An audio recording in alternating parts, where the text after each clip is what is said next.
Good evening, everyone. We begin the readout tonight with one hell of a question on this Friday. How dumb can a nation get and still survive? That question, courtesy of our friend, columnist Eugene Robinson, is posed in today's Washington Post. And it's a really good question at a time when we're faced with not one, but two viruses coursing through this country. Now, one of them, COVID, is so deadly it can literally take your breath away.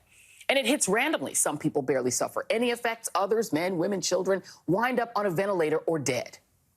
But the other virus is one that people are acquiring not by breathing in an airborne virus or germs, but rather by taking in ignorant, malevolent garbage on their TV or on the internet or social media. And that virus, it may make you sick from COVID or from ingesting horse medicine, but it most definitely makes you stupid. And right now in America, ignorance and stupidity feel like they have taken over. And it's not just here. Stupid is on a rampage worldwide. Remember Brexit? But the American variant has turned stupid into art, albeit low art, you know, the kind you find in like one of those mall kiosks next to the dogs playing poker. I'm talking about the Republican Party's full-on, full-grown embrace of dim-wittery at every turn. You know, the party that pumped itself up on its ideals of family values and fiscal probity, only for Mitch McConnell and his ghoul army to play a game of chicken with the debt ceiling and nearly tanking the economy and the country with it, with only 11 measly Republicans willing to even vote to let the Democrats fix it. The party of owning the libs has also chosen to die on the hill of dying on the hill after not protecting yourself from COVID. They are fully the party of screaming at little kids on the way to school because they're wearing masks. Little kids just trying to do what their parents tell them and not die or infect their grandmas. Emboldened by the endless right-wing dopamine from their favorite demagogues over at Fox News. Tuckham's telling them that masks are child abuse, while he and his very vaccinated co-workers tell them to get out there and fight the power, accost those little kids for the sake of freedom, while we sit back here in our cloistered studios while you suckers die. The party of don't get vaccinated during a global pandemic to own the libs has given us the rise of the killer Republican governors.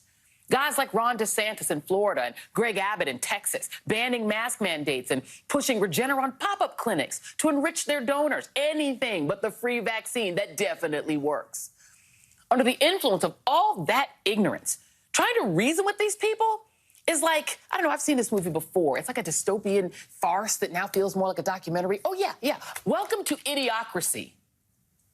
What you're saying is that you want us to put water on the crops. Yes. Water. Like out the toilet? Well, I mean, it doesn't have to be out of the toilet, but yeah, that's the idea. But Brondo's got what plants crave. It's got electrolytes. Okay, look. The plants aren't growing, so I'm pretty sure that the Brondo's not working. Now, I'm no botanist, but I do know that if you put water on plants, they grow. Oh, well, I've never seen no plants grow out of no toilet. Okay, except we didn't have to wait 500 years to get to there. We're not waiting to find out how dumb we can get. We're a nation in the stranglehold of Republican zombies who are so high on their own supply, they even shouted down their very own king for daring to suggest that getting vaccinated might be a good idea. I mean, how is not doing the absolute least to save your own life by getting a vaccine in the middle of a pandemic smart? It's not. But the stupid doesn't even end there. In Texas, they're bounty hunting doctors and women for trying to exercise abortion rights, a perfectly legal medical procedure.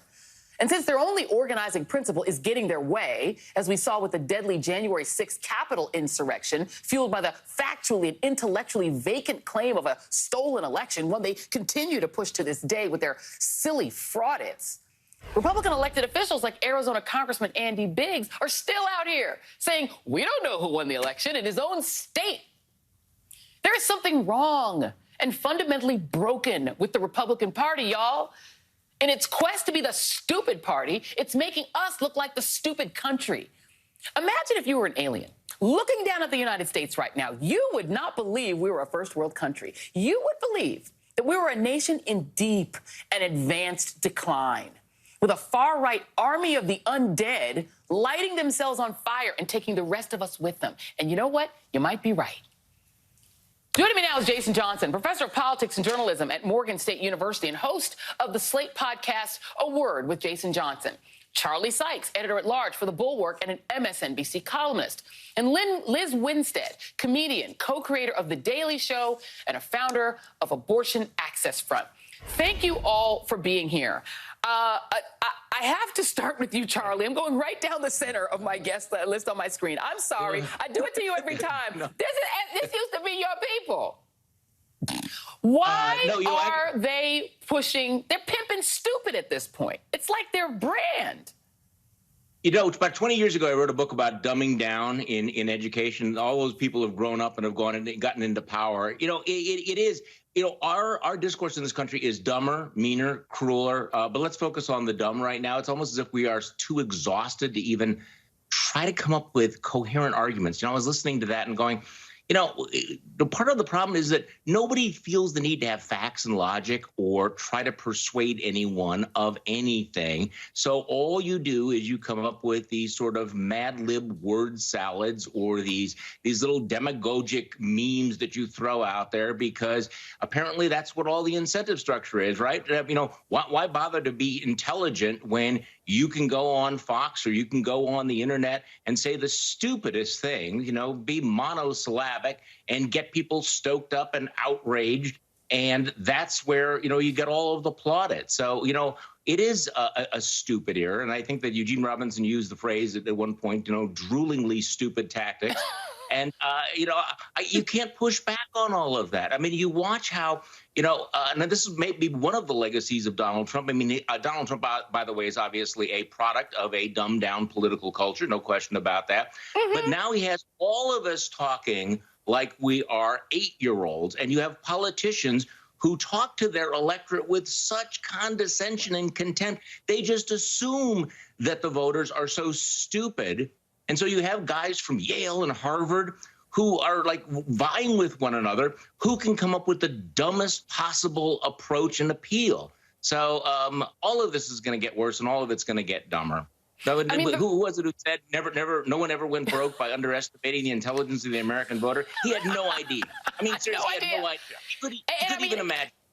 It's so important, Jason, to make that point because the people who are pushing the stupidest crap are all Ivy League educated. DeSantis, Josh Hawley, Ted Cruz. These people are in the construct of the way America likes to say intelligence works. They're supposedly intelligent, but they're competing with each other, as Charlie said, to out-stupid each other and say, no, I can debunk better than Trump. I can be dumber than that. And like they're all trying to appeal because they think the people who vote for them are stupid.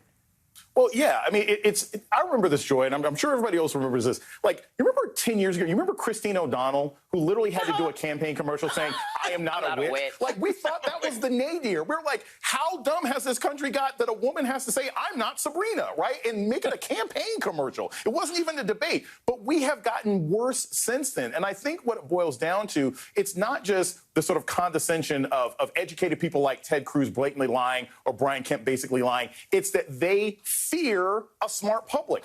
Because a remotely intelligent public would have figured out, Ted Cruz, you're lying. You were going on vacation with your family. A remotely educated public would say, look, DeSantis, you should be able to figure out how to put a mask on your face. Like, they want people to be dumb because that way they won't be held accountable for the lies that they're making. And look, once we get a new President Camacho or some other nonsense in and we have complete idiocracy here and are trying to fill farmland with Mountain Dew, maybe we'll learn our lesson. But until then, this idiocracy seems to be working for a lot of Republicans.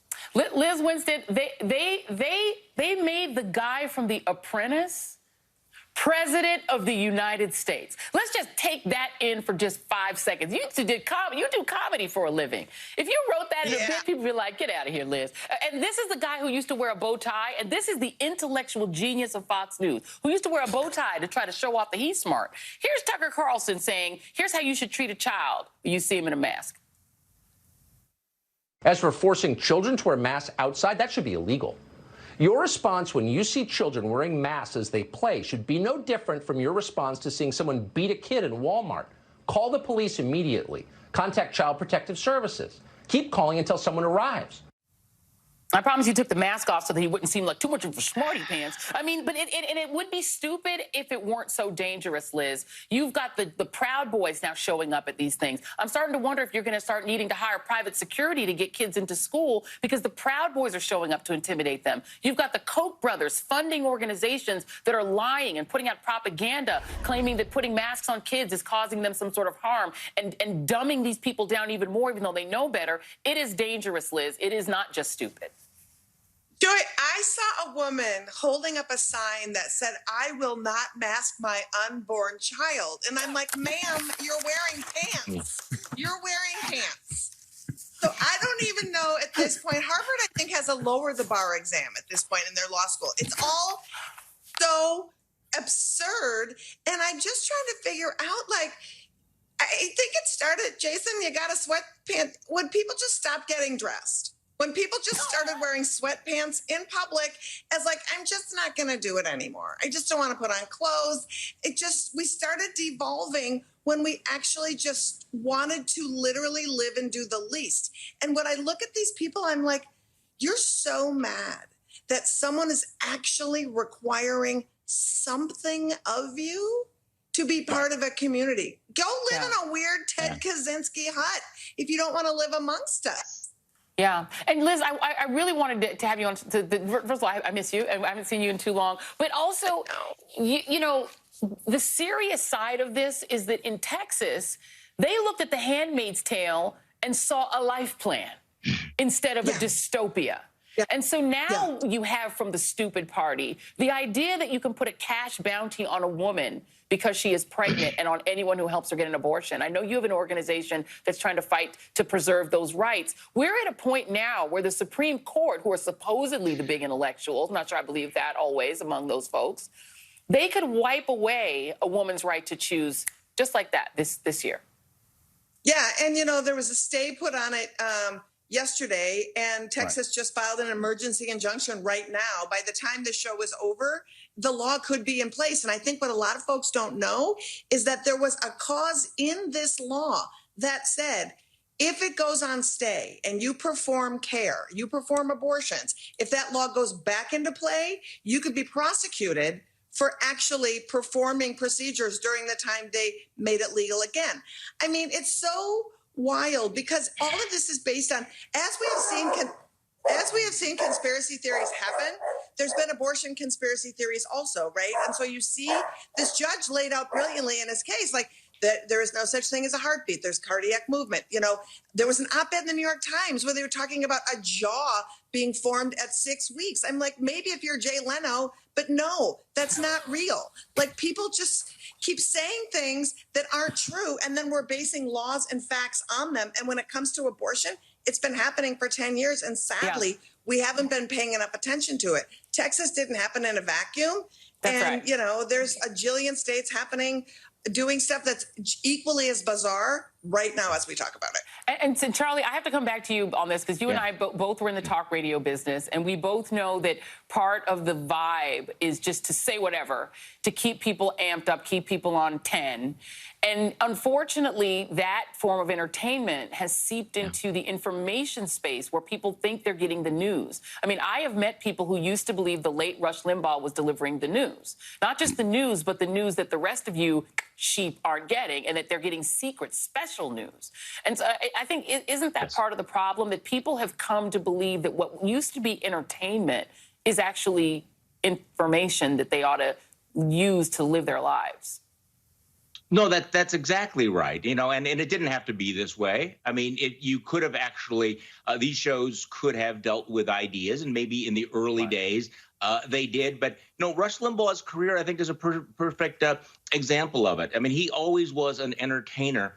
And, you know, in the beginning, maybe he pretended he cared about ideas. And by the end, it was just basically, you know, stoking up the anger and the outrage. And, you know, the reality is that in order to understand Donald Trump and the era they're living in now, I mean, Donald Trump really is the first longtime listener, first-time caller president of the United States. That's right.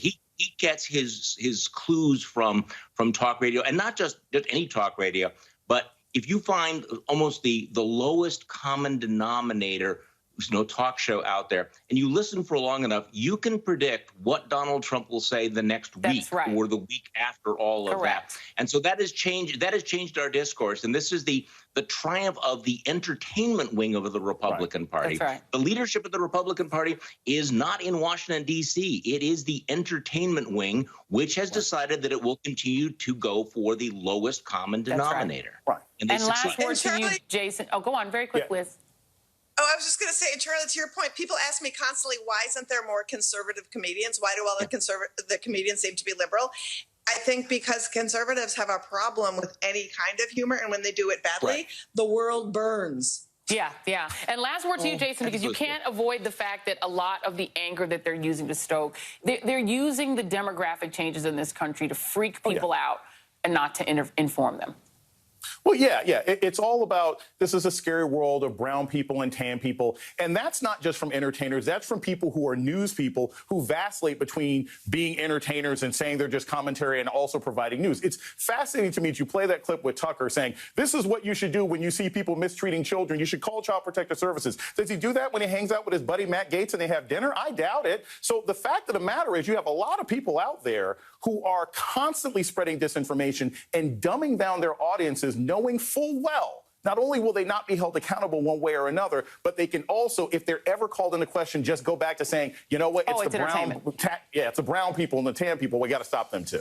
Absolutely. And by the way, if he's not calling Child Protective Services, if he's out with Mr. Gaetz and there are any teenagers around, he should. Thank you, Jason Johnson, Charlie Sykes, Liz Winstead.